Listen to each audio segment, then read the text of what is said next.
Penjabat Bupati Aceh Besar Muhammad Iswanto SST PMM bersama pengurus pusat cabur dayung mengalungkan medali untuk para juara lomba dayung pada Pekan Olahraga Nasional 21 Aceh Sumut di Waduk Keliling Kecamatan Kutai Codgli Aceh Besar, Jumat 13 September 2024. Usai pengalungan, PJ Bupati Aceh Besar Muhammad Iswanto menyampaikan ucapan selamat dan sukses kepada atlet cabang olahraga dayung yang telah berhasil meraih juara dan menyumbangkan emas kepada daerahnya. Selain itu, Iswanto mengatakan pengalungan medali pada cabur dayung belum berakhir dan ada beberapa nomor pada cabur dayung yang belum selesai pertandingannya, seperti perahu naga dan lainnya. Pertandingan dayung rencananya akan digelar hingga 19 September.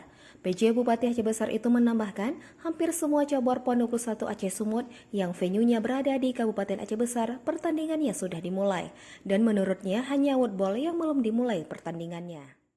Baik, terima kasih banyak. Yang pertama kita bersyukur ya, mungkin hari ini di Waduk Keliling ya, Waduk Keliling ke hari kesekiannya masih banyak perlombaan juga. Hari ini kita melihat dari penyerahan medali yang didominasi oleh Jawa Barat ya dan DKI.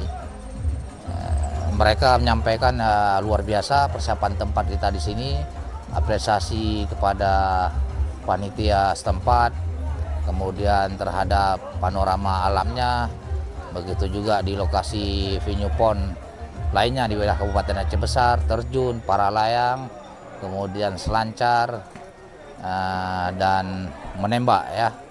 Dan besok alhamdulillah juga mungkin sudah semua cabur berlangsung.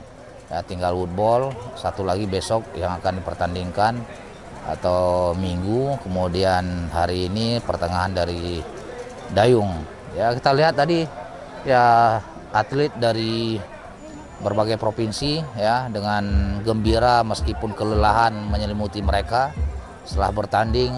Ya, saat menerima medali emas, perak, perunggu, tentu kita lihat mereka ceria dari DKI, Jawa Barat, Maluku, Sulsel, kemudian juga Sulteng, Papua, dan apresiasi mereka pada kita untuk pelaksanaan PON kali ini yang cukup luar biasa.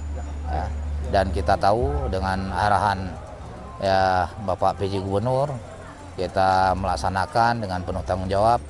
Kemudian juga seluruh ya instansi vertikal, kemudian Forkopimda bahu-membahu saling membantu memberikan ya penguatan pada setiap venue yang dilaksanakan cabur khususnya di wilayah Kabupaten Aceh Besar.